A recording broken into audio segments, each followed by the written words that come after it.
तो बीपीएससी की परीक्षा यकीनन एक बड़ी चुनौती है, लेकिन जानते हैं सही रणनीति हो ना तो इसे आसानी से पार किया जा सकता है। चलिए इस पूरे सफर को एक कामयाब रास्ते में बदलने के लिए एक मजबूत और सटीक प्लेबुक तैयार करते हैं। तो ये है हमारी आज की पूरी प्लेबुक।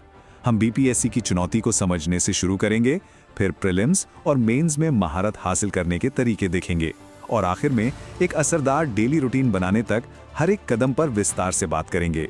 सबसे पहले एक बात बिल्कुल साफ कर लेते हैं, बीपीएससी सिर्फ घंटों घंटों की मेहनत का खेल नहीं है। ये एक मैराथन है, कोई 100 मीटर की दौड़ नहीं। और इस मैराथन को जीतने के लिए सही रणनीति का होना सबसे ज्यादा जरूरी है। देखिए, ये परीक्षा 3 पड़ावों का एक सफर है, प्रीलिम्स, मेंस और इंटरव्यू। हर पड़ाव की अपनी अलग चुनौती है और इसीलिए हर पड़ाव के लिए हमें एक अलग ही रणनीति बनानी होगी। अच्छा, ये स्लाइड तैयारी की सबसे बड़ी कंफ्यूजन को दूर करती है। समझिए, प्रीलिम्स का मकसद सिर्फ भीड़ कम करना है, यानी एलिमिनेशन। वहीं मेंस का मकसद आपकी रैंक तय करना है। इस फर्क को समझना इसलिए जरूरी है क्योंकि दोनों की तैयारी का तरीका बिल्कुल अलग होने वाला है। चलिए अब बात करते हैं पहली और सबसे बड़ी बाधा की, प्रीलिम्स। यहां पर सफलता का सिर्फ एक ही मंत्र है, ज्ञान की एक ऐसी मजबूत नींव तैयार करना जिसे कोई भी सवाल हिला ना सके।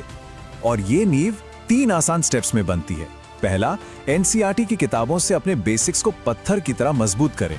दूसरा, जब बेसिक्स पक्के हो जाएं, तब स्टैंडर्ड किताबों से अपनी समझ को और गहरा करें। और सबसे जरूरी, रोजाना एमसीक्यूज और मॉक टेस्ट से खुद को परखते रहें। एक बात याद रखिए, सिर्फ पढ़ना काफी नहीं होगा। ये जो साप्ताहिक नियम है ना, इसे अपनी आदत बना लेना है। पिछले साल के पेपर्स सॉल्व करें, मॉक टेस्ट दें, अपनी गलतियों को ढूंढें, उनका विश्लेषण करें और फिर से पढ़ें। यही चक्र आपको सफलता दिलाएगा। मेंस परीक्षा वो स्टेज है जहां आपके ज्ञान से ज्यादा आपकी विश्लेषण करने की क्षमता को परखा जाता है।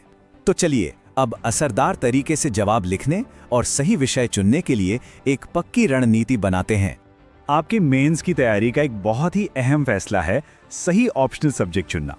ये एक ऐसा चुनाव है जो आपके फाइनल स्कोर पर बहुत बड़ा असर डाल सकता है। तो सवाल है कि आखिर फैसला करें कैसे?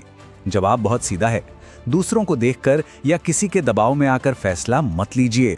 ऐसा विषय चुनिए जिसमें आपकी सच्ची दिलचस्पी हो, जिससे पढ़ना में मजा आए और जिसके लिए अच्छी किताबें और स्टडी मटेरियल आसानी से मिल जाए। यही आपके स्कोर को बढ़ाएगा। मेंस में एक बेहतरीन उत्तर की संरचना यही होती है। शुरुआत में एक सटीक इंट्रोडक्शन से विषय को सामने रखें, फिर बीच के हिस्से में तथ्यों, डेटा और उदाहरणों के साथ अपने तर्क पेश करें और आखिर में एक संतुलित निष्कर्ष के साथ अपने उत्तर को एक प्रभावशाली अंत दें। अब आता है आखिरी पड़ाव, इंटरव्यू। यह आपके ज्ञान से ज्यादा आपके व्यक्तित्व, आत्मविश्वास और आपकी ईमानदारी की परीक्षा है।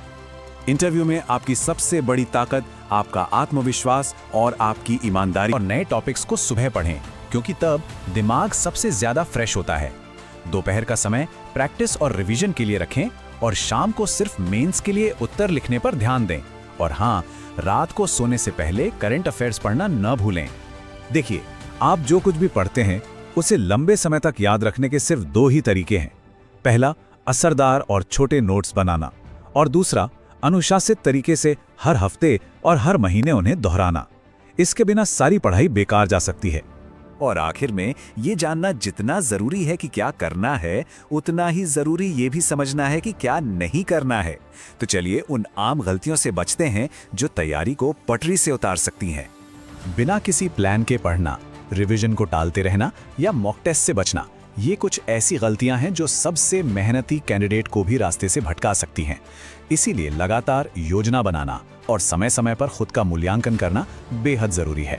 याद रखिए, ये सफर धैर्य, निरंतरता और खुद पर विश्वास की मांग करता है। अपनी रणनीति पर टिके रहें क्योंकि जैसा कि कहा गया है, सफलता उन्हीं को मिलती है जो कभी हार नहीं मानते। तो इस चुनौती के लिए तैयार हो जाइए।